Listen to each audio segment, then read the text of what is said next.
Shalom Bapak Ibu Saudara yang dikasihi oleh Tuhan kita Yesus Kristus. Jumpa kembali di dalam podcast Mutiara hari ini. Sahabat bertumbuh dalam saat teduh yang seperti biasa hadir membawa keresahan dan persoalan di dalam hidup menjadi renungan yang kiranya membangkitkan kekuatan iman. Bagaimana kabar saudara di kesempatan kali ini? Kami senantiasa berharap saudara ada dalam keadaan sehat dan diberkati oleh Tuhan kita Yesus Kristus. Dan di dalam podcast episode kali ini kita akan mengangkat sebuah judul yang cukup menarik ya, yakni takdir menurut iman Kristen. Nas firman Tuhan terambil dari Yeremia pasal 29 ayat yang ke-11 yang berkata, "Sebab aku ini mengetahui rancangan-rancangan apa yang ada padaku mengenai kamu. Demikianlah firman Tuhan, yaitu rancangan damai sejahtera dan bukan rancangan kecelakaan, untuk memberikan kepadamu hari depan yang penuh harapan." Saudara yang dikasihi oleh Tuhan, sebelum kita memaknai apa itu takdir menurut iman Kristen, kita mau terlebih dahulu memahami makna kata takdir di dalam pandangan umum atau dalam pandangan kita sehari-hari ya. Takdir itu umumnya diterjemahkan dari bahasa Inggris destiny atau fate, yang artinya mengarah kepada segala sesuatu yang sudah ditentukan dari atas atau dari Tuhan ya, di mana manusia tidak ada andil atau kehendak bebas untuk mengubahnya. Nah, saudaraku, di dalam sudut pandang iman Kristen kita tidak mengenal ada istilah kata takdir. Karena kita diajarkan bahwa manusia itu mempunyai kehendak bebas, di mana ia bisa memilih apakah ia akan bekerja sama dengan Tuhan di dalam kehendak Tuhan, ikut rencana Tuhan, atau ia memilih untuk menolak dan tidak mengikuti rancangan Tuhan. Sebagaimana yang kita baca dalam Yeremia 29 tadi, rancangan damai sejahtera. Jadi kitab suci kita juga memang tidak menulis sama sekali ada istilah takdir ya. Yang ada ialah ditentukan oleh Allah. Jadi bukan ditakdirkan. Yang membedakannya di sini ialah di dalamnya Tuhan itu menghormati kehendak bebas setiap manusia. Nah, saudara pernah mendengar istilah teologia predestinasi ya? Istilah ini adalah istilah yang muncul pertama kali di abad keempat ya. Kalau tidak salah dari seorang bapak gereja yang bernama Agustinus ya. Tetapi konsep dari predestinasi ini mulai berubah seiring berjalannya waktu. Tadinya konsep ini berbicara bahwa memang segala hal itu ditentukan oleh Tuhan di dalam kedaulatan Tuhan, tetapi Tuhan juga tetap menghormati kehendak bebas manusia. Konsep atau teologi predestinasi ini akhirnya berkembang dengan masif ya, sampai abad yang ke-16, di mana di situ ada seorang reformis yang bernama John Calvin yang membuat sebuah statement yang baru mengenai konsep predestinasi, yakni bahwa Tuhan menetapkan orang yang diselamatkan dan juga Tuhan menetapkan orang yang harusnya binasa. Nah, secara pribadi saya pun tidak setuju dengan konsep dari Calvinis ya. Saya percaya bahwa Tuhan memang mempunyai pengetahuan tentang kehidupan kita ini dari awal sampai kita mati. Tetapi di dalam kehidupan itu tidak lantas manusia tidak punya andil untuk memilih apakah ia akan ikut kehendak Tuhan atau ia memilih untuk tidak mengikuti kehendak Tuhan. Contohnya ya, apakah Tuhan tahu Adam dan Hawa bakal memakan buah pengetahuan? Bukankah Tuhan Maha tahu? Tetapi kenapa dia seolah-olah membiarkan manusia itu memakan buah itu? Karena disitulah letak di mana Tuhan menghormati pilihan bebas atau kehendak bebas dari manusia. Apa artinya kalau Tuhan di dalam kedaulatannya menyelamatkan semua manusia seperti itu ya? Itu artinya Tuhan memperkosa hak atau kebebasan setiap manusia untuk memilih, saudara ya. Ada orang berkata juga ya bahwa Tuhan yang menentukan Yudas itu mati. Padahal yang saya baca di dalam kitab suci saya, walaupun Tuhan itu mempunyai sebuah pra-pengetahuan, artinya ia akan mengetahui bahwa Yudas bakal mengkhianati dia, dan ia tidak mencegah itu tidak lantas berarti Tuhan membiarkan Yudas ini mati. Karena kalau saudara belajar, tidak hanya Yudas loh. Petrus pun menyangkal Yesus, dan dosa Petrus itu jauh lebih berat loh, menyangkal Yesus. Kalau Yudas ini, ia bisa dimaklumi karena dari awal pikirannya memang uang. Dia memang berencana untuk menjual Yesus karena dari awal dia sudah berkali-kali kedapatan mencuri uang kas. Jadi yang ada dalam pikiran Yudas ini memang duit, cuan. Sementara Petrus adalah orang yang selalu ada dekat dengan Yesus. Ia adalah orang yang begitu bersemangat mendukung dan membela Yesus. Tapi ketika Yesus ditangkap, orang mulai menanyai dia, dan ia pun menyangkali Yesus sebanyak 3 kali sebelum ayam berkokok. Tapi apakah Yesus ingin Petrus binasa? Tidak. Pilihannya. Petrus kemudian menyesal dan ia kemudian datang kembali kepada Yesus memohon pengampunan. Ia bertobat. Sehingga akhirnya Yesus bertanya sebanyak 3 kali, Petrus, apakah engkau mengasihi aku? Sampai 3 kali Yesus mengulang pertanyaan yang sama. Karena sebanyak 3 kali itu juga Petrus menyangkal dia. Sementara Yudas punya kesempatan yang sama untuk bertobat, untuk meminta ampun kepada Tuhan. Tetapi ia lebih memilih tenggelam dalam rasa bersalahnya, dan ia mengakhiri hidupnya dengan cara gantung diri.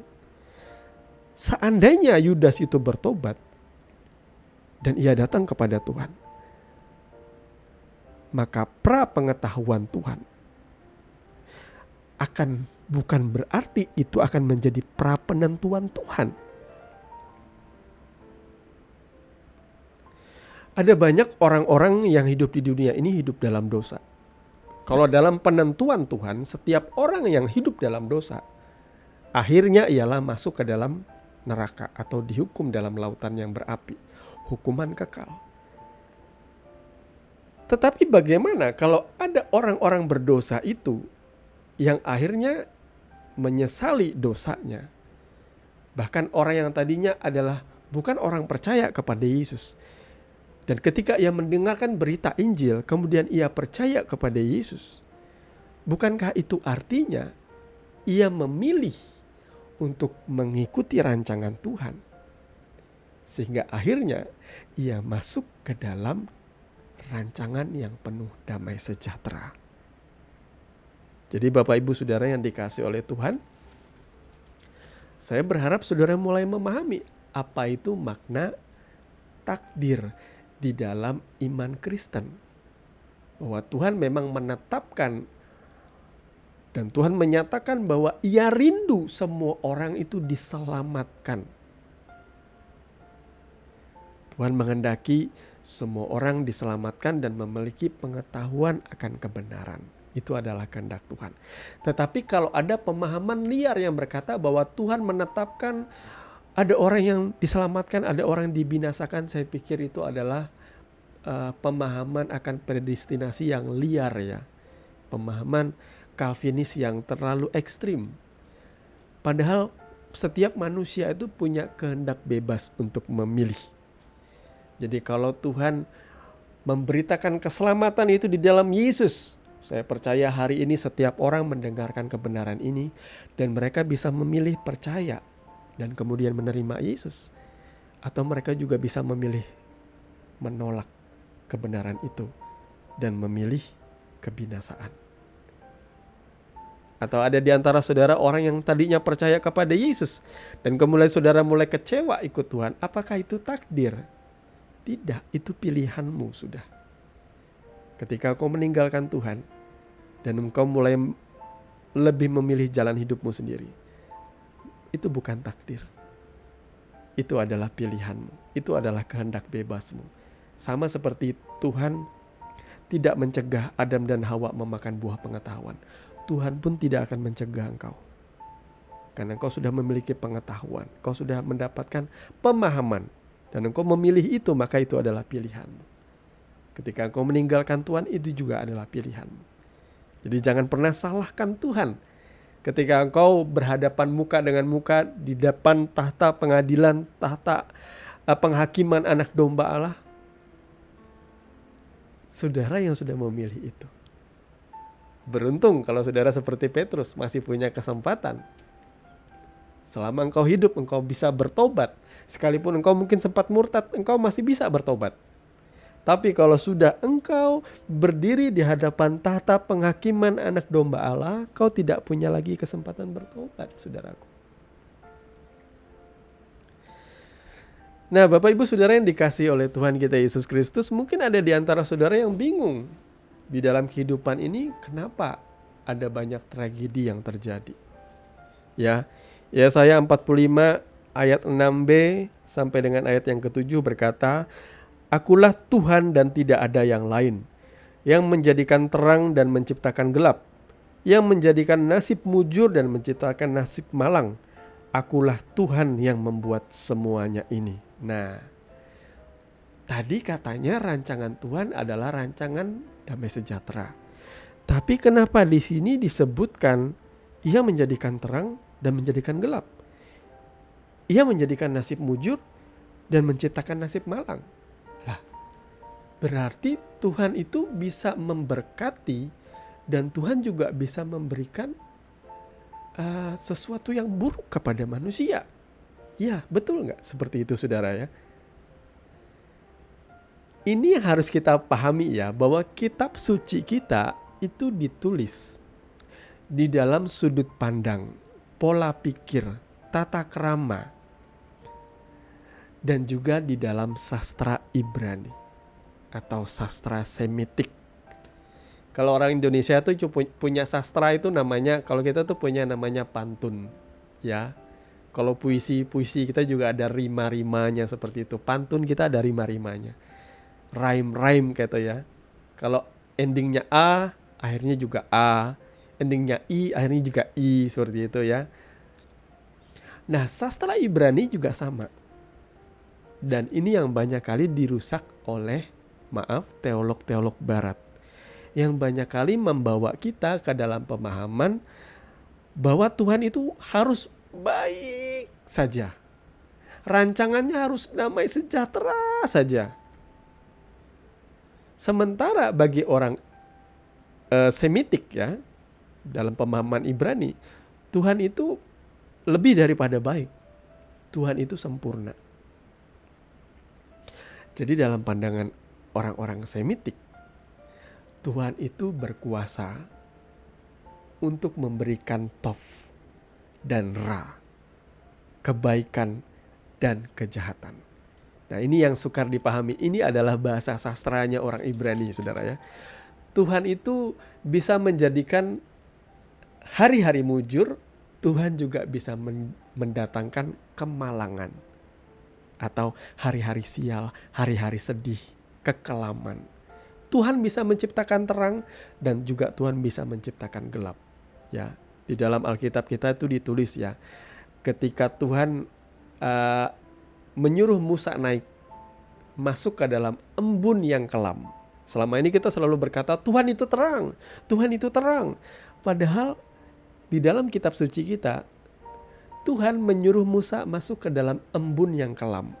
Yang kalau dalam bahasa aslinya, kata kelam ini artinya adalah kegelapan yang pekat. Jadi Tuhan itu ada di dalam terang dan Tuhan juga ada dalam kekelaman. Sama seperti Daud berkata, Tuhan menuntunku melalui lembah kekelaman. Kita tidak bisa selalu mengartikan bahwa Tuhan itu baik saja. Tuhan itu sempurna. Dalam kebaikannya, seorang ayah tahu kapan ia akan marah kepada anaknya. Tidak selamanya bapak atau ibu itu selalu baik di hadapan anak-anaknya. Ada kalanya seorang bapak itu akan menjadi orang yang mengerikan, yang bengis untuk mendidik anaknya. Apalagi kalau anaknya melakukan kesalahan. Seperti itu. Tuhan itu sempurna dan ia sempurna dalam apapun yang ia kerjakan dalam kehidupan kita. Saudara pernah mendengar kisah Ayub ya? Di sini jelas bahwa Tuhan mengizinkan. Perhatikan di sini, Tuhan bukanlah orang yang membuat saudara mengalami kemalangan, tapi Tuhan mengizinkan saudara mengalami hal itu. Tuhan mengizinkan iblis untuk menjamah kehidupan Ayub. Dengan gamblang disebutkan di sana, iblis membuat Ayub menderita, kehilangan anak, kehilangan harta, kehilangan segala macam. Bahkan ia mengalami borok yang busuk dari kepala sampai telapak kakinya. Di sini kita melihat, kok Tuhan bisa berbuat seperti ini terhadap manusia? Tapi di situ kita mengerti bahwa Tuhan menguji Ayub. Karena Tuhan mengenal Ayub juga. Saya tidak tahu kenapa anak-anak Ayub itu sampai mati. Tetapi saya percaya juga anak-anak Ayub mempunyai kesalehan hidup yang tidak sama seperti ayahnya. Karena anak-anak Ayub setiap hari mereka mengadakan pesta berganti-gantian. Mereka suka pesta. Dan setiap pagi Ayub membakar korban bagi Tuhan. Karena ia takut kalau anak-anaknya itu menyumpahi. Atau di dalam kemabukan mereka mengata-ngatai Tuhan. Mereka tidak bersyukur kepada Tuhan. Saya juga tidak heran ya kenapa akhirnya anak-anak Ayub ini mati. Saudara-saudara ya. Karena mungkin banyak di antara mereka yang hidup dalam dosa. Mereka tidak memilih untuk ikut dalam rencana Tuhan. Mereka tidak memilih cara hidup sama seperti Ayub, bapaknya. Bahkan saudara lihat istrinya pun sama. Ketika Ayub sudah punya korengan di tubuhnya, istrinya tidak lantas menguatkan dia. Istrinya malah memberikan statement yang begitu mengerikan. Tinggalkanlah Tuhanmu, sumpahilah Tuhanmu dan matilah. Bagi saya ini, di dalam rumah ini mungkin cuma Ayub saja yang sungguh-sungguh di dalam Tuhan. Jadi Bapak Ibu Saudara yang dikasihi Tuhan, saya percaya dalam kehidupan ini ada kebaikan Tuhan. Dan ada juga hal-hal buruk yang Tuhan izinkan terjadi dalam hidup kita. Tetapi kesemuanya itu, di dalamnya tetaplah ada rancangan yang penuh damai sejahtera. Nah, saudara, contohnya ya, ada orang-orang yang berbuat kesalahan. Katakanlah ia pakai narkoba. Itu kan pilihan hidup yang salah ya. Kemudian dia ketangkap polisi. Dan ketika ia ditangkap, ia mungkin saja di sana ia dihajar di dalam penjara. Dan mungkin ia akan merasa kesakitan dan akan kecewa dengan Tuhan. Tuhan, kenapa Engkau tidak menolong aku? Tetapi justru itulah kebaikan Tuhan memasukkan engkau ke dalam penjara. Karena kalau engkau terus-menerus hidup di dalam kehidupan penuh dengan obat-obat terlarang, narkotika, engkau bisa mati. Dan engkau bisa mati di dalam dosamu. Engkau tidak punya waktu untuk bertobat. Justru ketika engkau ditangkap polisi dan masuk ke dalam penjara, engkau punya kesempatan untuk membenahi hidupmu. Jadi di sini hukuman Tuhan itu bisa berarti kebaikan bagi setiap manusia. Ingatlah di dalam Roma 8 ayat 28 Tuhan berkata Allah turut bekerja di dalam segala sesuatu.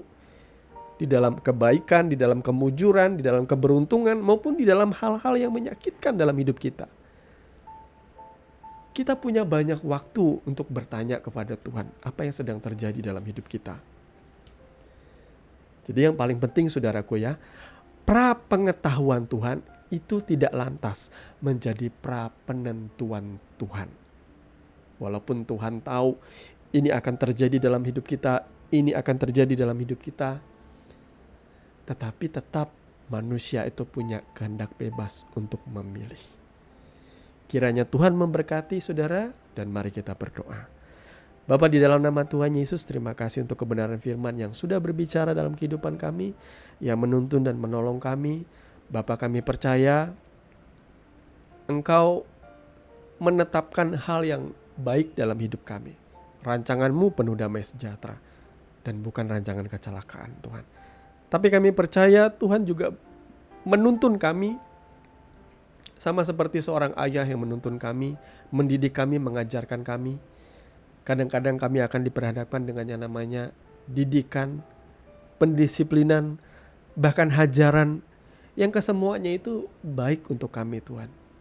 Walaupun tidak mudah untuk menerima semuanya itu. Tetapi kami percaya di balik semuanya itu, Tuhan turut bekerja dalam segala sesuatu. Terima kasih Bapa, Engkau Bapa kami yang mengasihi kami yang sempurna.